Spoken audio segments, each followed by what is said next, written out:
Funding کے لیے مار رہی ہے. اس کا مطلب ان کے فاقوں والے حالات ہو گئے ہیں. بالکل. تو جتنے بھی BLA میں ابھی بھی کمانڈرز ہیں جو سرو کر رہے ہیں بشیر زیب کے انڈر یا پھر ڈاکٹر اللہ نذر کے انڈر, تو میں یہ کہوں گی کہ وہ آپ کے بھی سگے نہیں ہیں. پہلے ماضی میں بھی دیکھ چکے ہیں غفار لانگف کو کس نے قتل کیا, غفار لانگف کو اسی BLA نے مارا, غفار لانگف کو اسی BLA نے قتل کروایا.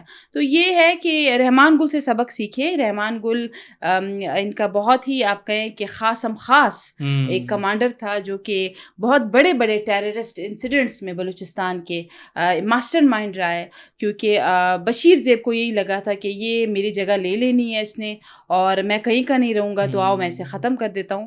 تو یہ ہے کہ ابھی جو BLA کر رہی ہے, عورتوں کے ساتھ جو BLA کر رہی ہے, ان کی جو عزت پہ انہوں نے ہاتھ ڈالا ہوا ہے اور ان کو جو چار دیواری کی پامالی کر رہی ہے, تو BLA دن بدن بہت ہی آپ کہیں کہ ہم اپنے لوگوں کے لیے بھی اور ریاست کے لیے بھی یہ جو ہے بہت ہی الارمنگ سچویشن. اور رحمان گل آپ کو پتہ ہے بگٹی صاحب کے جعفر ایکسپریس کا ماسٹر مائنڈ رہا ہے, اور جعفر ایکسپریس میں کتنی شہادتیں ہوئی ہیں آپ کو پتہ ہے.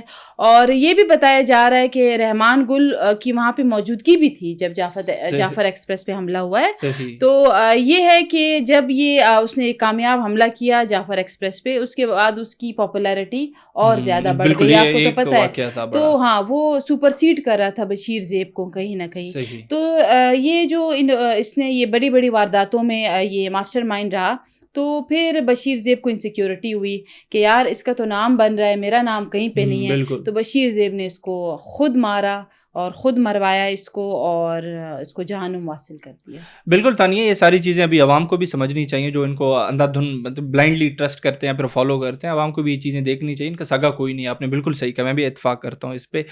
تانیہ ایک اور چیز سامنے آ رہی ہے, ابھی ایک خاتون ہے, انہوں نے خود بھی اپنا نام کانفیڈینشیل رکھنے کو کہا ہے, تو میں بھی نہیں چاہوں گا کہ ان کا نام لیا جائے, لیکن وہ BYC کی ایکٹیو ممبر تھی. انہوں نے کہا کہ کہیں نہ کہیں بعد میں ان کو یہ پتہ چلا کہ جو ڈاکٹر اللہ نذر ہے, کیونکہ وہ کوئی اسکل ورک شاپ کے نام پہ ان کو ساحلی پٹی پہ بھیجا گیا ایران اور پاکستان کے, تو وہاں پر انہوں نے بہت سارے چیزیں دیکھی اور ایک آپ کہہ لیں کہ اعتراف کیا چیزوں کا اور بتایا. میں چاہتا ہوں اس پر بھی آپ بات کریں, ہم کو بتائیں کہ جو جنسی زیادتی کا الزام لگاتے ہیں سیکورٹی فورسز پر, حالانکہ اگر دوسری طرف دیکھیں تو یہ خود ان چیزوں میں ملوث ہیں جس کا بھی یہ الزام سیکورٹی فورسز پہ لگانے کی کوشش کرتے ہیں. دیکھیں بگٹی صاحب, یہ ریاستی پروپیگنڈے میں اس حد تک یہ بلو دا بیلٹ اب باتیں کر چکے ہیں. پچھلے ایک ہفتے سے آپ سوشل میڈیا دیکھیں, بلوچستان کے حوالے سے, بلوچستان کی خواتین کے حوالے سے یا تو گینگ ریپ کا کوئی نیوز آتا ہے, یا تو جنسی زیادتی کا کوئی نیوز آتا ہے, یا پھر یہ نیوز آپ کے سامنے آ جاتی ہے کہ جو BLA کے جو سربراہ ہیں وہ بلوچ خواتین کو باقاعدہ جنسی زیادتی کا وہ نشانہ بناتے رہے ہیں کافی سالوں سے. اور اس کے پیچھے جو سہولتکار تھے وہ بھی BYC رہی ہے, جو کہ فرنٹ فیس اور پولیٹیکل فیس ہے فتنہ حال ہندوستان کا. تو آپ خود سوچیں کہ ہم دنیا کو کیا, اور صوبوں سے ایسی خبریں کیوں نہیں آتی؟ باقی بھی تو صوبے ہیں نا پاکستان میں, ایسی خبریں کیوں نہیں ملتی؟ ہم روایات کا بڑا ہم بڑھ چڑھ کے کہتے ہیں, ہم غیرت کا بڑا بڑھ چڑھ کے لوگوں کو بھاشن دیتے ہیں کہ ہماری تو اتنی سالہ تاریخ ہے, ہماری تو اتنی سالہ یہ ہے. ٹھیک ہے, اب آپ یہ بتائیں کہ ہم اگر ہم سوشل میڈیا پر دیکھیں تو پچھلے ایک ہفتے سے بلوچستان سے کس طریقے کی فیک نیوز آ رہی ہیں, فیک پروپیگنڈا. تو یہ ہے کہ ایک خاتون ہے, بلوچ خاتون ہے, اس نے اپنا نام ظاہر نہیں کیا, آئیڈینٹی, کیونکہ آپ کو پتہ ہے فتنہ حال ہندوستان آج کل خواتین کو بھی اپنے اس کا شکار بنا رہی ہے, بچوں کو بھی. تو اس نے وائس آف امریکہ کو انٹرویو دیا ہے, اور اس نے وائس آف امریکہ کو ود ایویڈنس, شواہد کے ساتھ, اس بلوچ لڑکی نے, شی از اے ٹین ایجر, اس نے اپنے پورے ایویڈنس اور شواہد کے ساتھ وائس آف امریکہ کو بتایا ہے کہ مجھے کس طرح BYC نے ورغلایا کہ اس طرح کوئی ٹریننگ ہے, آئی تھنک یوتھ ٹریننگ ہے, تو آپ جائیں اور وہاں 10 دن ٹریننگ کر کے آئیں, آپ کو ایک سرٹیفکیٹ ملے گا. تو BYC چونکہ بیچ میں ایک میڈیٹر تھی, تو سب کچھ کرا کے اس کو ایران بھیجا, اس بچی کو. جب وہ ایران گئی ہے تو نہ وہاں کوئی ٹریننگ تھی, نہ کوئی یوتھ فیسٹیول تھا, کچھ بھی نہیں تھا. اس نے وہاں یہ دیکھا, اس نے کہا کہ وہاں ڈاکٹر اللہ نذر تھا, اور اس گھر میں خواتین تھی جو بلوچ ہی تھی, اور وہاں پہ ہر قسم کا ہر قسم کی آپ کہیں جو ہم حرام کہتے ہیں یا ہم جس کو ہمارے اسلام جس چیز کو ایکسیپٹ نہیں کرتا وہ تمام ایکٹیویٹیز وہاں ہو رہی تھی. تو وہ اس بچی نے کہا کہ میں تو شوق میں چلی گئی کہ یار کیونکہ وہ BYC کی ریگولر وہاں پہ ریپریزنٹیٹیو بھی رہی ہیں, یہاں پہ ان کے جلسوں میں بھی بیٹھی رہی ہے, کیمپس میں بھی بیٹھی رہی ہے, وہاں بھی اس نے کہا مجھے زبردستی بٹھایا گیا تھا ان کیمپس میں. تو جب وہ لڑکی ایران گئی ہیں بگٹی صاحب, تو اس نے یہ کہا ہے کہ ڈاکٹر اللہ نذر سے اس کی ملاقات ہوئی ہے, اور doctor Allah Nazar he was sexually abusing the ten ager Baloch innocent girls in that house, اور جو کہ بہت ہی الارمنگ ہے. اور اس لڑکی نے باقاعدہ وائس آف امریکہ کو تمام ایویڈنس اور شواہد دیے ہیں, اور اس لڑکی کے ساتھ بھی اس نے سیکشول اسالٹ کیا ہے. اب مجھے یہ بتائیں بگٹی صاحب, اختر مینگل صاحب بلوچ روایات کی بات کرتے ہیں کہ ہم تو ہماری روایات ہیں, ہم یہ ہیں, ہم وہ ہیں, ہماری اتنی تاریخ ہے, یہ ہے, وہ ہے. تو اختر مینگل صاحب یہاں کیوں چپ ہے؟ بالکل آپ کی خواتین سیکشول اسالٹ کا شکار ہوئی ہیں فتنہ حال ہندوستان کے ہاتھوں. بچیاں وائس آف امریکہ BBC پہ انٹرویوز دے رہی ہیں ود اوتھینٹسٹی اینڈ ایویڈنس. تو ہمارے سردار نواب کمپرس لیڈران کیوں چپ ہیں؟ تو یہاں پہ اختر مینگل صاحب کیوں چپ ہیں؟ قومی سربراہ ہمارے کیوں چپ ہیں؟ یہاں پہ کیوں یہ ایکشن نہیں لے رہے؟ تو اس کا مطلب ہے کہ یہ فتنہ ہندوستان کا فرنٹ فیس اور پولیٹیکل فیس ہے. تو میں کنڈیم کرتی ہوں یہ جو بچی وائس آف امریکہ کو جس نے انٹرویو دیا ہے ود ایویڈنس کہ اس کو سیکشولی اسالٹ کیا ہے ڈاکٹر اللہ نذر نے ایران میں, اور اس کو ایران تک پہنچایا BYC کی لیڈرشپ میں. BYC میں جو لڑکیاں ہیں انہوں نے اس کو ایران کا راستہ دکھایا, وہاں تک پہنچایا. ٹھیک ہے, اس کی پراپر انویسٹیگیشن ہو, انکوائری ہو.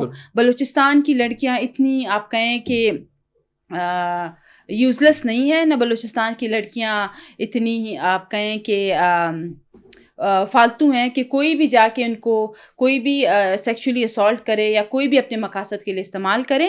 تو میرا ہمارے کمپرس لیڈران سے میں ان کو یہ کہتی ہوں کہ آپ اس کو پلیز انویسٹیگیٹ کریں کہ یہ ہو کیا رہا ہے آپ لوگوں کے ساتھ. بالکل تانیہ, یہاں پہ میں بھی ایگری کروں گا آپ کے ساتھ. یہ جو بڑے نام نہاد ہمارے لیڈران ہیں بلوچستان کے, جو کمپرس رہنما ہیں, وہ ہر چیز کو پروپیگنڈے کے طور پر اٹھاتے ہیں اور اپنے طریقے سے ریاست کو بلیم کرنے کی کوشش کرتے ہیں. یہاں پر کیوں ان کی آنکھیں بند ہیں یا پھر منہ میں زبان نہیں ہے؟ ان کو اس چیز پہ بات کرنی ہوگی, کیونکہ روایات اور وہ جو کلچر کی ہمیشہ سے بات کرتے ہیں وہ تو یہاں پر بھی کسی نہ کسی طریقے سے مسخ ہو رہا ہے. تو ان چیزوں کو دیکھنا ہوگا.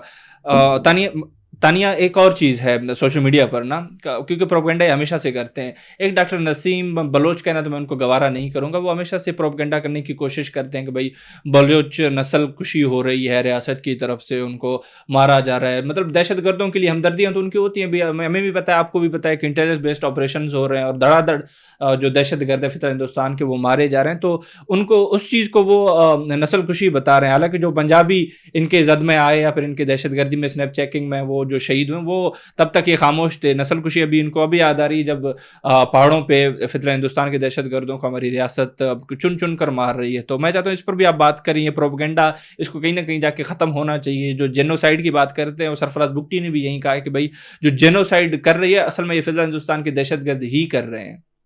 یہ ڈاکٹر نسیم بلوچ جو ہے, اس کو بلوچ کہنا بلوچ کی توہین ہے. یہ باہر بیٹھے ہوئے ہیں, آئی تھنک نیدرلینڈز میں ہیں یا پھر جینیوا میں ہیں, کہیں پر یہ سیٹلڈ ہیں ود ہز فیملی. ٹھیک ہے, یہ BNM چلا رہے ہیں. He is the one who is running the BNM, جو ان کا سو کالڈ فورم ہے بلوچستان نیشنل موومنٹ. ٹھیک ہے, ڈاکٹر نسیم بلوچ چونکہ وہ باہر جا کے پاکستانی ریاست کے خلاف پروپیگنڈا کر رہا ہے, تو ڈاکٹر نسیم بلوچ جتنا روئے گا دھوئے گا, بلوچ کا نام استعمال کرے گا, بلوچستان کا نام استعمال کرے گا, جینوسائیڈ کا نام استعمال کرے گا, اتنا ہی اس کو فنڈنگ ہوگی. تو یہ جتنے بھی بلوچ باہر بیٹھ کے BNM چلا رہے ہیں ان کو باقاعدہ فنڈنگ ہو رہی ہے. وہ کسی کے خیر خواہ نہیں ہے, یہ صرف ڈرامہ ہے اور کچھ بھی نہیں ہے. صرف آ کے سوشل میڈیا پہ 10 لوگوں کو یہ کھڑا کر دیتے ہیں, فولڈرز پکڑا دیتے ہیں, تصویریں کھچ کر کے, پھر انڈیا بھجوا کے ان کو پیسے مل جاتے ہیں. ٹھیک ہے, تو یہ جو ڈاکٹر نسیم بلوچ ہے, اس کو تو بلوچ کہنا بلوچ کی توہین ہے. یہ BNM چلا رہے ہیں اور یہ باقاعدہ باہر بیٹھ کے, آپ ان کی پکچرز دیکھیں انڈینز کے ساتھ, آپ ان کی را کے ساتھ باقاعدہ پکچرز ہیں, سب کچھ موجود ہیں. تو یہ وہ بندہ ہے جو یہاں سے گیا اور جیسے گیا تو وہاں پہ انہوں نے ہمارے ریاست کے خلاف باہر ابھی بھی بیٹھ کے یہ کبھی سیپریٹسٹ موومنٹ پہ کام کرتا ہے, کبھی آزاد بلوچستان, کبھی کیا, تو یہ سب پروپیگنڈا ہے. جتنا یہ ریاست پاکستان کے خلاف بولیں گے باہر بیٹھ کے, جتنا یہ سیپریٹسٹ موومنٹ بلوچستان پر کام کریں گے اور آزاد بلوچستان یا جنوسائیڈ کا نعرہ لگائیں گے, اتنا ہی ان کو فنڈنگ ہوتی ہے. یہ اپنے بلوچوں کی بھی خیر خواہ نہیں ہے. یہ سوئٹزرلینڈ اور لنڈن میں لگژریس لائف گزار رہے ہیں. جس طرح نعیمہ زہری آپ دیکھیں امریکہ میں واشنگٹن ڈی سی میں اس کا اپنا اپارٹمنٹ ہے, اپنی گاڑی ہے. مجھے نہیں پتا یہ محرومیہ کہاں ہیں. آپ باہر بیٹھے ہیں, لگژریز آپ کی ہیں, بڑے بڑے گھر آپ کے ہیں, اور آپ یہاں پہ سوشل میڈیا پہ جو غریب بلوچ ہے اس کو برین واش کرنے میں تلے ہوئے ہیں. تو یہ ناکام ہی ہوں گے. یہ تو پچھلے کئی سالوں سے اسی ایجنڈے پہ ہیں اور انہوں نے ناکام ہی ہونا ہے. باقی ڈاکٹر نسیم بلوچ جو ہے وہ مجھے شک ہے یہ ڈاکٹر بھی نہیں ہے, انہوں نے اپنے نام کے ساتھ ڈاکٹر لکھا ہوا ہے, لیکن یہ ہے کہ کرتے رہے پروپیگنڈا, کچھ نہیں ہوتا. ان کو سوشل میڈیا پہ پیسے ملتے ہیں, ایک ایک ویڈیو کے, ایک ایک فوٹیج کے, ایک ایک پروپیگنڈا کے. تانیہ بہت بہت شکریہ آپ کا. ناظرین, آپ تانیہ بازائی صاحبہ کو سن رہی تھی. ہم نے بلوچستان کے حوالے سے بہت ساری چیزیں آج ڈسکس کی ہیں, کس طریقے سے برین واش کیا جا رہا ہے عوام کو, اور ان کی اپنی حقیقت بھی آپ کو تانیہ بازائی نے بخوبی بتائی ہے کہ اصل میں ان کے جو اپنے مقاصد ہیں وہ ایک سیلف انٹرسٹ بیسڈ ہیں, وہ اس سے بڑھ کر کچھ بھی نہیں ہے. یہ جو نام نہاد لیڈران یا پھر یہ جتنے بھی دہشت گردوں کے لیڈرز ہیں وہ نعرہ لگاتے ہیں ہم بلوچوں کے حق کے لیے آواز اٹھا رہے ہیں, ان کی محرومیوں کے لیے آواز اٹھا رہے ہیں, تو ان کو یہ بھی پتہ ہونا چاہیے جو محرومیاں ہیں, جتنے بھی آپ چیزیں ڈسکس کرتے ہیں, وہ اصل میں ان کی وجہ بھی آپ ہی ہیں. اگر آپ قومی ادارے میں آ جائیں یا پھر آپ ہتھیار ڈال دیں یا پھر آپ یہ جس طریقے سے جس بھی پروپیگنڈے پہ بھارتی اسرائیلی پروپیگنڈے پہ کام کر رہے ہیں, اگر آپ کو تھوڑا غیرت آ جائے اور آپ غیرت کر لیں تو یہ سارے مسئلے ایک دن میں حل ہو سکتے ہیں. لیکن اسٹل یہ اپنی کوشش کر رہے ہیں, کیونکہ یہ اگر بس کریں گے تو ان کا جو روٹی پانی ہے وہ بند ہو جائے گا. تو تانیہ نے بھی بہت ساری چیزیں ڈسکس کی ہیں. امید کرتے ہیں یہ پوڈ کاسٹ آپ کے لیے کافی انفارمیٹیو رہا ہوگا. اسی امید کے ساتھ میں آپ کی اجازت چاہوں گا. بہت بہت شکریہ.